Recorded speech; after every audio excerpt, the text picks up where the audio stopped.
ঘন্টায় ১০০ কিলোমিটারেরও বেশি গতির বাতাস নিয়ে উপকূল রেখা পার হয়েছে ঘূর্ণিঝড় মোরা। প্রবল ঘূর্ণিঝড় মোরার কেন্দ্রভাগ বা চোখ অবস্থান করছে ভারতের মণিপুরের কানাইঘাট এলাকায়। এর আগে ভোর 6:30টায় কক্সবাজারের টেকনাফ উপকূলে আঘাত করে। এর প্রভাবে বৃষ্টির সাথে চলছে প্রচণ্ড ঝড়ো হাওয়া। প্রাথমিকভাবে কুতুবদিয়া, কক্সবাজার, টেকনাফ ও সেন্ট মার্টিনে বেশ কিছু কাঁচা ঘরবাড়ি বিধ্বস্ত এবং গাছপালা ভেঙে পড়েছে। চট্টগ্রাম ও কক্সবাজার সমুদ্র বন্দরে 10 নম্বর মহা বিপদ সংকেত তুলে নেওয়া হয়েছে। এর বদলে এখন 3 নম্বর সতর্ক সংকেত দেখিয়ে যেতে বলা হয়েছে। মংলা ও পায়রা সমুদ্র বন্দরকেও 3 নম্বর সতর্ক সংকেত দেখিয়ে যেতে হবে।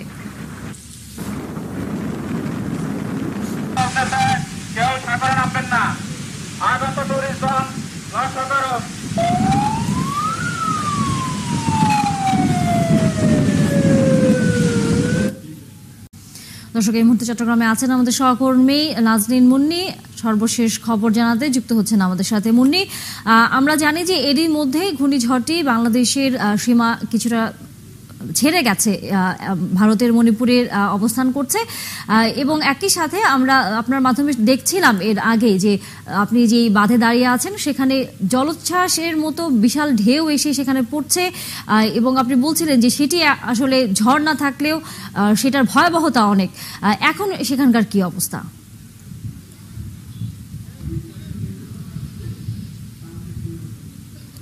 অবস্থা কিন্তু একই রকম।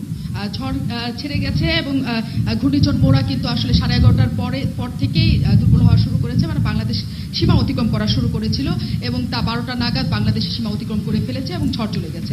কিন্তু এই ঘূর্ণিঝড় মোরাকে কেন্দ্র করে আবহাওয়া অধিদপ্তর যেসব কথা বলেছিলেন যে এদের বাতাসের গতিবেগ যত থাকবে যে 89 কিলোমিটার পার আওয়ার যেটা থাকার কথা, এবং আপনি দেখছেন তানিয়া জলোচ্ছ্বাসের অবস্থাটা, তারা বলছিলেন 3 থেকে 4 ফুট উচ্চ জলোচ্ছ্বাসের আশঙ্কা আছে। এটা তো অবশ্যই সম্ভাবনা নয়।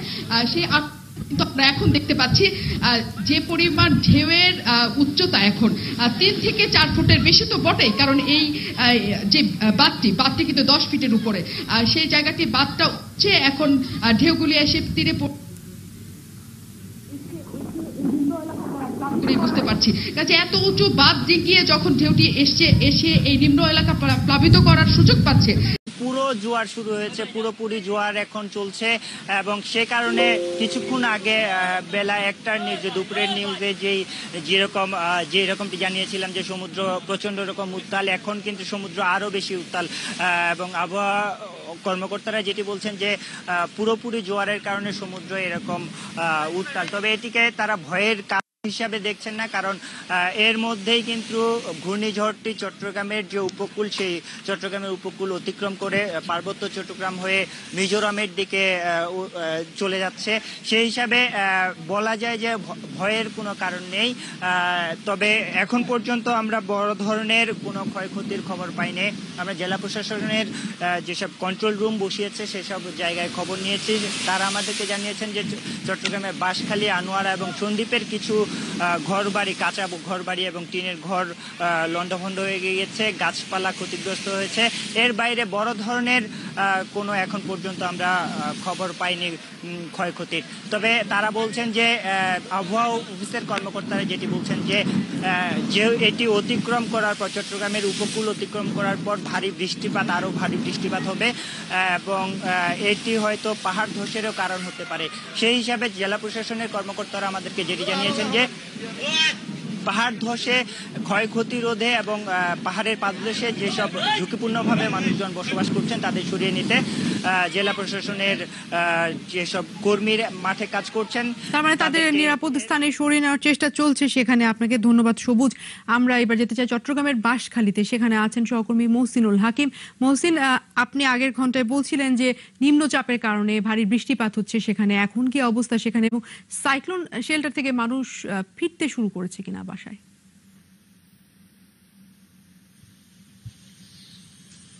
জি টুম্পা, সাইক্লোন শেল্টার থেকে মানুষ ফিরে গেছে ইতিমধ্যে। আর যেটি বিষয় হচ্ছে যে ক্ষয়ক্ষতির বিষয় যেটি আলাপ হচ্ছিল সেটি হচ্ছে যে ক্ষয়ক্ষতি খুব বেশি মাত্রায় না হলেও প্রায় প্রতিটি ঘরবাড়ি যেগুলো কাঁচা ঘরবাড়ি যেগুলো রয়েছে সেগুলো ক্ষতিগ্রস্ত হয়েছে। আরেকটি বিষয় যেটি হচ্ছে যে এই অঞ্চল উপকূলীয় এলাকা, এখানে লবণের ক্ষেত, প্রায় 3000 একর লবণের ক্ষেত নষ্ট হয়েছে বলে আমি এখন পর্যন্ত জানতে পেরেছি। এই লবণ নষ্ট হয়েছে, অর্থাৎ যারা লবণ চাষী তারা কিন্তু আর্থিকভাবে ভয়াবহ ক্ষতিগ্রস্ত হয়েছে। আর এমনিতে আবহাওয়া পূর্বাভাস সেটি অনুযায়ী আজকে সারাদিন রাত পর্যন্ত হয়তো এরকম আবহাওয়া থাকবে। তবে বিভিন্ন জায়গায় আমি কাঁচা ঘর, গাছ উপরে পড়ে থাকতে দেখেছি, কাঁচা ঘর বাড়ি বিধ্বস্ত হয়ে থাকতে দেখেছি। তো এই আর কি মোটামুটি এখনকার এই বাঁশখালীর বা আনোয়ারা বা আশেপাশে মিলিয়ে যতটুকু জানতে পেরেছি বেশ কিছু ঘর বাড়ি বিধ্বস্ত হয়েছে, তবে কোনো হতাহতের খবর পাওয়া যায়নি। টুম্পা, ধন্যবাদ আপনাকে মহসিন। আমরা এবার যেতে চাই রুবায়েত হাসানের কাছে, তিনি আছেন আগারগাঁও আবহাওয়া অফিসে। রুবায়েত, কিছুক্ষণ আগেই তো সেখান থেকে একটা ব্রিফিং হলো, আপনি নিশ্চয়ই সেখানে ছিলেন, আমাদের একটু যদি জানাতেন ব্রিফিং এ কি হলো, কি বললো?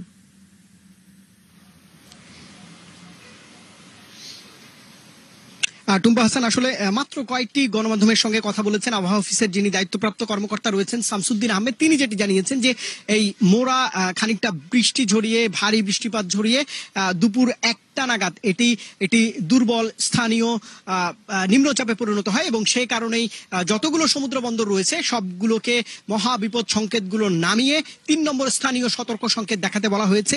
আর গভীরে যে সমস্ত ট্রলার বা মাছ ধরার নৌকাগুলো অবস্থান করছেন তাদের জন্য বলা হয়েছে যে আজ প্রায় দিনব্যাপী অর্থাৎ আরো 6 ঘন্টা ভারী বৃষ্টিপাত রয়েছে, তারা যেন নিরাপদ দূরত্বে অবস্থান করে। আরেকটি বিষয় আপনাকে জানিয়ে রাখি যে এখন আবহাওয়া অফিস বলছে যে এটি যেহেতু বাংলাদেশের অভ্যন্তরে স্থলসীমায় রয়েছে, অর্থাৎ রাঙ্গামাটি পার্বত্য অঞ্চল অর্থাৎ বান্দরবন, সেখানে ভারী বৃষ্টিপাত এবং পাহাড় ধসের সম্ভাবনা রয়েছে। একই সঙ্গে তারা বলছেন সন্ধ্যা নাগাদ এটি ভারী বর্ষণ ঝরিয়ে আসলে অনেকটা দুর্বল হয়ে ভারতের মণিপুরের দিকে অর্থাৎ খানিকটা উত্তরে যেতেও পারে, নাও যেতে পারে। সবশেষ তথ্য আমার কাছে এই ছিল। টুম্পা। জি রুবায়েত, ধন্যবাদ আপনাকে। দর্শক, এবার একটু যেতে চাই নোয়াখালী হাতিয়াতে, সেখানে আছেন সহকর্মী সাইফুদ্দিন রবিন। হাতিয়ায় এই মুহূর্তে আবহাওয়া কেমন দেখছেন?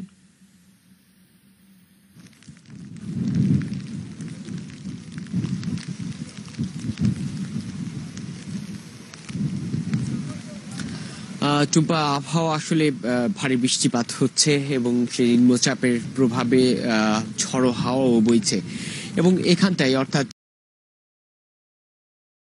এই জায়গাটায় যদি বলি যে সেই ঝড়ের এখনো কিন্তু লক্ষ্য কিংবা ঝড়ের সেই মাত্রাটা কিন্তু রয়ে গেছে এবং সাধারণ মানুষ যারা এই উপকূলবর্তী অঞ্চলে বসবাস করছেন তাদের মধ্যে কিন্তু এক ধরনের চাপা শঙ্কাও রয়েছে। কেননা জোয়ারের পর অর্থাৎ এখন যেহেতু ভাটা পানি অনেকটাই নেমে গেছে নদীতে, তেমন একটা পানি আমরা লক্ষ্য করছি না একেবারে নদী তীরবর্তী অঞ্চলটায়, সেক্ষেত্রে জোয়ার হওয়ার পর সেই পানি আসলে কতটা বাড়তে থাকে কিংবা সেই পানির ঢেউয়ের তোর আসলে প্রকোপ আসলে কেমনটি হয় সেটির উপর অনেক কিছু নির্ভর করছে। কিন্তু ইতিমধ্যেই এই ঘূর্ণিঝড়ের কারণে বা ঘূর্ণিঝড়ের যে কোনো প্রকার ক্ষয়ক্ষতি থেকে রক্ষা পাওয়ার জন্য আসলে মাছ ধরার যে নৌযানগুলো সেগুলো কিন্তু একেবারে তীরে বা নদীর সেই যে সংযোগ খাল সেখানটায় অবস্থান নিচ্ছে। গতকাল থেকে এখানটায় নৌ চলাচল বন্ধ এবং এর মধ্যে যে আশ্রয় কেন্দ্র রাখা হয়েছিল বা জেলা তরফ থেকে আশ্রয় কেন্দ্র প্রস্তুত ছিল সেগুলো কিন্তু সাধারণ মানুষদের, এই আতঙ্কিত মানুষের কিন্তু আবার সেই আশ্রয় কেন্দ্রে যাওয়ার প্রবণতা কম এবং এইখানটায় অর্থাৎ ভোর থেকেই যারা আশ্রয় কেন্দ্রে গিয়েছে তারা আবার ভোর থেকে ঘরে ফেরা শুরু করেছেন। অর্থাৎ এই ঘূর্ণিঝড়ের ক্ষয়ক্ষতির মাত্রা কিংবা দৃশ্যমান অর্থে ঘূর্ণিঝড়ে তেমন একটা প্রকোপ লক্ষ্য করা না যাওয়ায় মূলত তাদের সেই আশ্রয় কেন্দ্র ত্যাগ করে নিজেদের ঘরে ফেরা। কিন্তু এখন এই মুহূর্তটায় আসলে আশ্রয় কেন্দ্রে যাওয়ার কোনো সুযোগ বা সম্ভাবনা আসলে এখানটার অধিবাসীদের নেই, কিন্তু বৃষ্টিপাত রয়েছে বেশ প্রচন্ড। আকাশ যদিও বা পরিষ্কার হচ্ছে কিন্তু মেঘলা এখনো কিছু কিছু জায়গায় রয়েছে। অন্যদিকে মাঝ নদীতে কিন্তু সেই ঢেউয়ের প্রকোপ রয়েছে, মাঝ নদীতে এখনো প্রচন্ড বাতাস এবং ঢেউয়ের প্রভাবে সেই ঝুঁকিটা কিন্তু রয়ে গেছে এবং মাছ ধরার নৌকা কিংবা যোগাযোগের জন্য যে সকল নৌযান সেগুলো চলাচলে কিন্তু খানিকটা শঙ্কা এখনো রয়ে গেছে।